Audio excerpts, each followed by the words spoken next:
We are the co-founders of Dipper. Dipper is a technology platform that guides professionals of color to a better workplace, one review at a time. Dipper is your safe space. It is the time for you to share your voice with a community that you are a part of. Visit us and join today at ourdipper.com. Welcome, viewers, and so excited to have our amazing guest today. Welcome to the virtual launch of ourdipper.com. We are hosting virtual events throughout April, so please join us every Tuesday and Thursday this month to participate in our Shut Up and Listen themed events. Each event will feature top DEI thought leaders to discuss engaging topics impacting workplace culture. Now, this is a perfect opportunity to share more about Dipper, a tech platform for all people of color, Black, Brown, Asian, and Indigenous professionals of all levels, including C-suite, to rate and review their workplaces. Now, members have profiles and can access the inside scoop on which companies to join and stay away from. Members can also engage with other members on Dipper's newsfeed. So today we will be discussing, are you ready? The reality of unintentional racism. Hold up, is there such a thing? First, I didn't mean to. First, let me introduce our influential guests, Dr. Tana M Session and Patrice Palmer. Now, Dr. Tana M Session is an award-winning international speaker. Let me put some respect on that and say that again. International speaker, best-selling author, and certified executive-level performance strategist. Now, she was born into the New York City foster care system and reunited with her biological family at 3.5 years old. Tana openly and readily shared her life and career lessons in hopes others can learn from her journey as well. Now, you can also pre-order her book, Working While Black, A Woman's Guide to Stop Being the Best Kept Secret, on her website, www.tanamsession.com. So that's TANAMSESSION.com. Jacinta, on to you. Let us hear about Patrice. Of course. I would also like to welcome Patrice Palmer, is the Director of Social and Cultural Inclusion at Colorado State University College of Business. They are a cultural storyteller, an intersectional leadership educator with 15 years of academic teaching and curriculum design experience. They are unapologetically Black, queer, trans, and non-binary. They also have an impactful TED Talk that you should watch entitled, Are You a Man or a Woman? I'm Black. Oh my God. Okay. I had to pause. And, you know, we are so excited to have both of these influential people here today to share their voices with us. Absolutely. My first question is, you know, companies lean heavily on, as we know, unconscious bias training, which I feel tends to give folks an excuse for racist behavior. So our topic title, which was very interesting, right, and strategic in selecting that, but our topic title is The Reality of Unintentional Racism. My question today is, can racism be unintentional? And that's for both of you. Okay. We can breathe in and breathe out. I had to do a little exhale on that one. Do a little exhale. You know, in the work that I do, so I partner with organizations and I do DEIB consulting and training. I do unconscious bias training. And I hesitate to say unintentional. I would say uninformed. And I think that's where the gap is, right? Because it's easy to walk through life in this little bubble many of us, depending on how we were raised and our exposure or lack of exposure to others. And things become normalized and socialized in a way that we think is acceptable, or we think is okay, and it's not insensitive or inappropriate because we've heard it so many times. No one ever corrected us.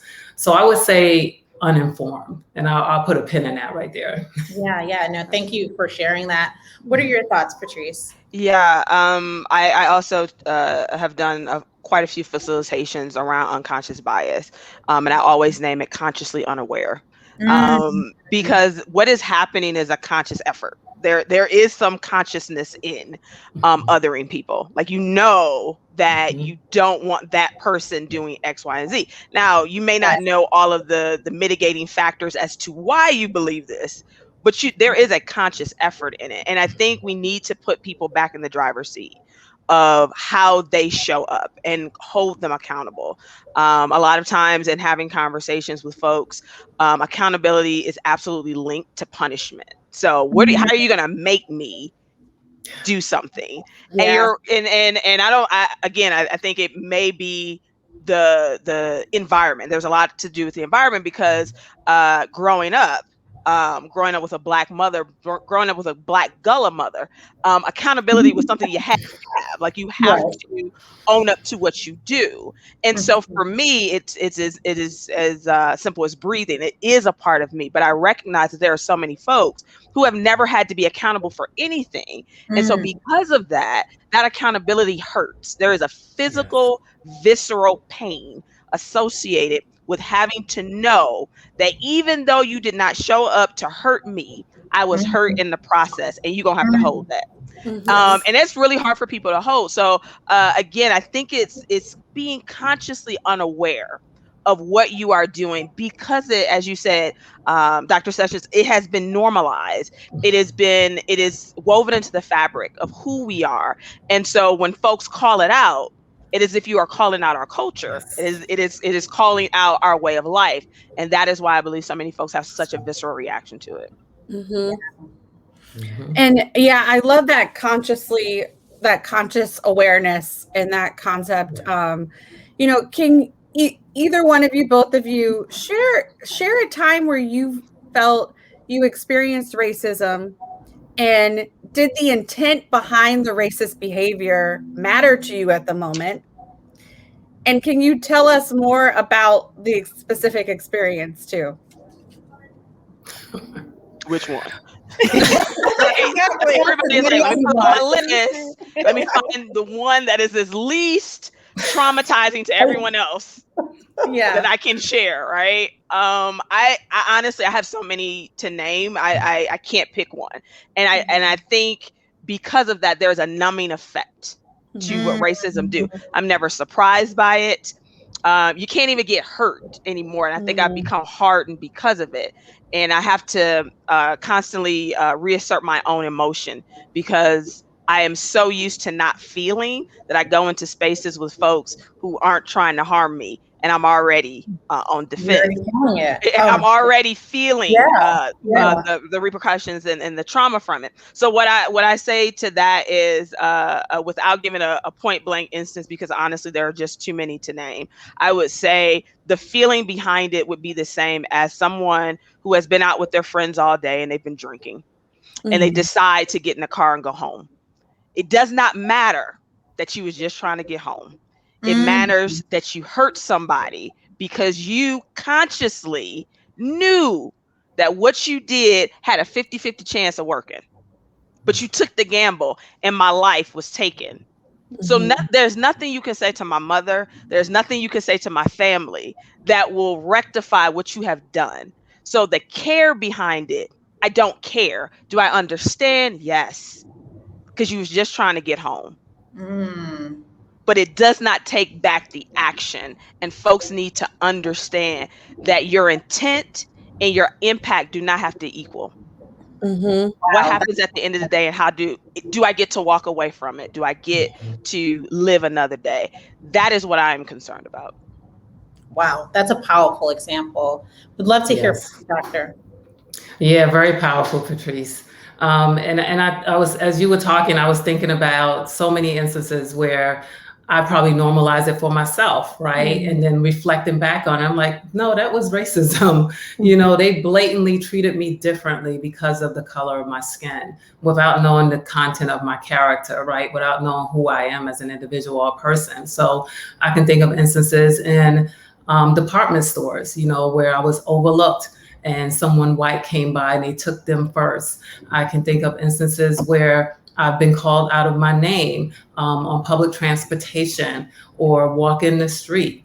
I can think of, if I go even further back to childhood, definitely experiencing it growing up in South Carolina, definitely experienced it there as well. So again, I was just kind of reflecting back over my life and thinking like, at what point can I say it was racist? It was plenty of points if I think about it. But like Patrice said, you kind of build up this wall of defense because you walk through life almost expecting it, depending on the situation or the environment that you're in. So you have this wall of defense up where you're thinking it's going to reflect off, so I can't absorb it. It can't impact me. I won't have trauma. But if you allow yourself, much like Patrice said, to give yourself permission to feel that, you realize what it was, and it was hurtful. And she's absolutely right. I tell my clients all the time, it's not about the intent, it's about the impact. And if that's where you really pay your attention to, that's where your empathy comes from. That's where your compassion comes from. That's where putting yourself in the other person's shoes come from. And sometimes that's scary for people. So they rather go on the side of, well, that wasn't my intent. Okay, but let's not disregard my feelings in this moment. And oh, by the way, let's not forget that there can be racism within the Black community too. So that's the other part. Oh yeah. Gosh, we need like a whole hour or two or three or four. We need a drink with that one. And we have to have a talk about that, right? Yeah. I have people ask me all the time. They're like, can there be racism within the race? Absolutely. Absolutely. Absolutely. How much time do you have? Let's chat, right? I think, goodness, both of you said such striking things. The thing that really resonates with me, and I think a lot of people do this, is that numbing sensation.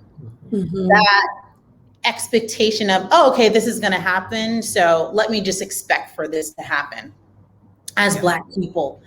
And I think even that's extremely traumatizing in itself, because a lot of the times we don't even know how much harm that is to us when we just kind of normalize it and go through it. And it's like, you know what? Well, let me just continue to work through this. I know this is going to happen, but it is what it is. That's hard, right? And I think it's even harder for the line of work that both of you are doing. That we have to talk about that, right? Like that fight, that good fight that we are all doing to create the shift. We can't do it alone. We did not create this system, right? So that leads me into my next question. Overall, we see intent prioritized over the impact of racist behavior. How does your work challenge this norm? Yeah, I'll go first, Patrice, if you don't mind. Oh, yes. I think for me, it is about informing. I think, that really is the basis of it, because what we're doing is we're asking people, at least in my work, is to revisit their belief systems, revisit the way they were raised, revisit their cultural beliefs, and even their, as I said, exposure or lack of exposure to others, or even exposure to media, right? So when you think about TV, video, film, the internet, that's all feeding us information that influences our decision-making. And as a result, we go through life and we make decisions about people, places, or situations that we're not familiar with, just based solely on color of skin, gender, et cetera, all these different social categories. So I think it is about informing and just increasing that level of awareness and having people really be honest with themselves and have that true conversation from the heart to the head to say, yeah, I probably was thinking about this wrong all the time, and be willing to admit it and then look at it differently. But then also, guess what? The heavy lifting is not mine, so we can't live it and defend it. Now you have to go educate yourself further, right? I planted some seeds, but now go further and take that education and dig deeper, right? Read the books, watch the videos, look at the documentaries, talk to people, ask questions in a respectful way, and also lean into teachable moments, because there are going to be times when you're going to be called out. There are going to be times when someone's going to say, that hurt my feelings, or that was insensitive, or that was rude. And you've probably said it 1,000 times before or thought it. So being able to lean into those opportunities to say, you know what, I need to listen. I got to listen. I used to tell my son, you have 2 ears and 1 mouth, so listen twice as much as you speak. I like that. So I tell my clients the same thing. I'm like, listen twice as much as you speak, because you're going to learn a lot by doing that. So that's what. Yeah. No, I love that. And to your point, people need to actively listen, and that's one of the hardest things for folks to do. Just sit there, and that's how come this is called shut up and listen. Like we were very intentional about that. Right. I love it. I brought that up, and I'm like, oh my gosh, that's it. People just need to shut up and listen, as striking as it sounds, because you gain so much knowledge off of that. And at times I have to tell myself too, Netta, shut up and just listen, right? So it's okay for other people to do that. Patrice, what are your thoughts? Yeah, first, echoing everything Dr. Session has already brought into the space. And then also feeling that iron sharpens iron. I'm saying that too. So that's good. I'm giving what is needed. But I think when I approach this work, I have to think about the fact that this is a psychosocial issue that we're dealing with. It is not rational. It is not logical. And so when we approach it from the rationality and the logic, folks get really confused on that part of it. They actually don't understand how they could be the complete opposite of how they believe that they show up. And so recognizing that there is a dissonance between the action and the person. I mean, recognizing that's one of the reasons why there is so much pushback, because it's really like, I don't do that. Even if they see themselves on tape, I don't do that, right? And so it really comes down to recognizing how that psychology has happened and how that sociology has happened for what racism is and how insidious it truly is. It is a system at work, not a people.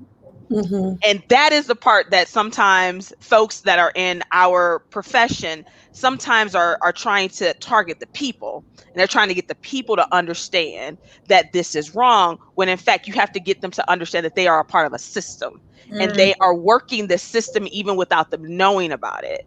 And so if they want to understand themselves, they have to then dismantle the system that made them.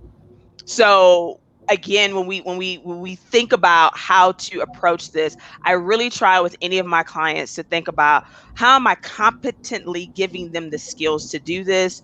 How am I creating a confidence within them so that they can acknowledge where they are, but also be able to call somebody else out? And then create the credibility to stand in who they are when they know that they themselves have been called out. So those are my 3 that I definitely try to bring into the space. But as you said, making sure that they're educating themselves outside of our conversation. If the conversation stops at me, then I have not done my job. Making sure to elevate the conversation in other spaces, making sure to most importantly edify the people that are being harmed. It is almost unrealistic that folks don't edify the folks who are going through it. They'll ask everybody else, but they won't ask the folks who have been harmed by it. They won't ask their opinion of how we should move forward, but they will get everybody else. They'll even read the books of people who are not the ones who are actually impacted and victimized by the racism. Yes. Check. Right. Because it's a check mark, right? It's a check box. They're still on the New York Times bestseller list. And you're really sitting here like, how, Sway? But that's a whole nother conversation. But I really feel like that is a big part that is absolutely missed. And I'll say, I'm like, I know I'm not the first Black person that has said this to you. Right. So we have to go back to the folks who have been speaking this, who have been asking for it, and then acknowledge that they are not crazy by what has been said. Because I honestly feel that that psychological damage of you being the only one feeling this trauma is real. Oh my goodness. Yes. Absolutely. So being able to edify folks who are dealing with it, and then making sure to uplift and amplify what needs to happen. So that's just, trying to dissect it. Yeah, no, that is all extremely impactful, and I hope that folks too will watch this again when we post it on our YouTube channel, because there's some things to be learned here, like notes to be taken. It is that really can be put into practice. And so, kind of a last question that kind of sparked from both of your points is, how do we as a people, or any kind of underrepresented group, evolve into being able to heal from, whether intentional, unintentional, the circumstance of racism in our everyday actions? Like, how do we heal from that? And I'm sure we each have our own. Like, for me, it was very important to have a Black woman as a therapist, but how do each of us heal and remain strong through this trauma that we have to experience? Yeah, I think first and foremost is going to be admitting that it exists, right? Because we've had these thick layers of skin on us for so long. Like I said, I can think back to childhood, kindergarten. So continue to add those layers to protect your heart, protect your mind, protect how you move through this world. And oh, by the way, we're Black women. I can't even speak about Black men because that trauma is completely different than our journey. So I think first is admitting that it exists. And that's why I'm so thankful that these conversations are happening on these types of formats, these type of platforms. The work that you guys are doing with Dipper is so important to admit that it happened. It exists. You were not crazy. You didn't make it up. You weren't being too sensitive. None of those things that we probably put ourselves through to think about in order to get through and survive. So aside from that, I would say also detaching yourself from some of the information that's coming at us, because we have been through one crisis after another without a break over the last year plus. And it's an emotional roller coaster.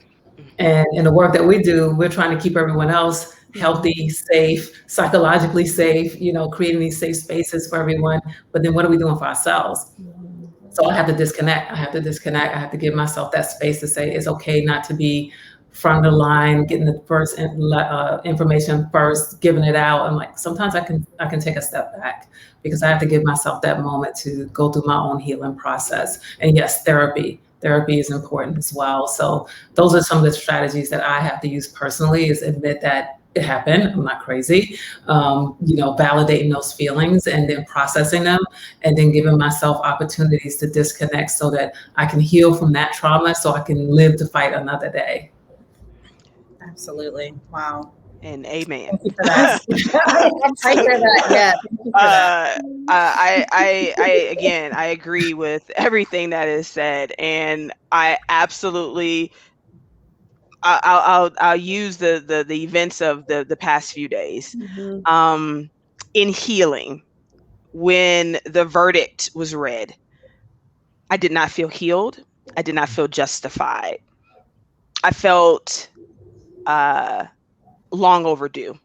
And I think the gripping thing in my stomach that I was waiting for was to be believed. Yeah. I just wanted to be believed. Yes. And that is what I felt. That release, those tears were of the belief that is often denied, that is often derailed and taken advantage of and dismantled, honestly. That when we say that something has happened to us, we have to justify it, be it physical, witnesses, it has to be in writing, it has to be on recorded. There has to be so many layers of evidence that justifies the trauma that has been inflicted. And I think for me, when I think about healing, I have to look at my community and I have to say, I need you to love you. because they don't want you to love you. Amen. And if you can't love you, you cannot begin to heal, because when you love yourself enough to heal, that's when the process happens. Because we have lived in hate, we have lived in disrespect, we have lived in being humiliated and denigrated as a people. We have lived that life.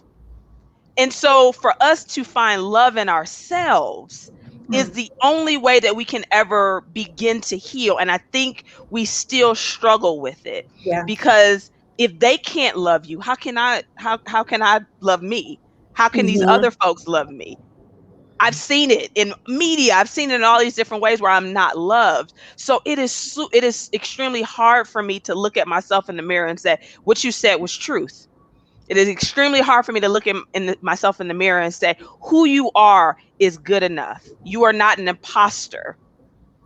What are you imposing? What are you trying to be?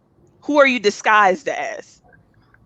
So when I think about our healing in our community is loving ourselves, it is being able to be in spaces like this where we are able to be rejuvenated and loved in a way that only Black folks can love each other. It is a looking into moving forward, not forgetting, but using it as a stepping stone for our own success, and understanding it is within our nature to do what we do. And it is in our nature that we are overcomers. And so when we think about the Black magic that folks hear so often, that majesty is absolutely wrapped in who we are and why we exist, because there's no way that any other human on earth could have endured what we've endured and done what we've done with it. So until we acknowledge that part of it, we can't heal. Woo. Do y'all have a mic that we could just drop? I'm about to throw my phone over this balcony, okay, into the water. Woo, Patrice came to preach to us today. And I have chills. I literally have chills. I have no words other than I love all of you. I thank all of you for your words, for your empowerment, for the inspirational work that you're doing. And oh my goodness, I am once again filled, like overfilled. Thank you so much for this. I think it's so powerful that we have these spaces, like you all said, because there's so much trauma that happens. And if we just keep this bottled in and not openly talk about it, and bottled in just within our community, like people need to hear the level of pain and struggle that we're experiencing, right? And then to, on top of that, have to work and do this line of work and create that impact is no joke. So again, I will say that L word again, I love you all so much. Thank you. Thank you for the powerful message today. Yeah, to our viewers, to all professionals of color, connect with us on ourdipper.com right now. Come on now, right now. Okay, by signing up and completing your profile on ourdipper.com so that we can unpack all the gems our guest dropped today. But also, and most importantly, be sure to rate and review every single company that you have ever worked for on ourdipper.com. We want to guide each other to better workplaces. The reality is not everyone is going to have their own business, right? And when we think about legacy and our children and generations down the line, they are going to work also at different companies. And so folks need to be guided to the places and spaces that are truly going to value them and allow them to propel. So thank you for joining, and we hope to hear from you soon. Thanks.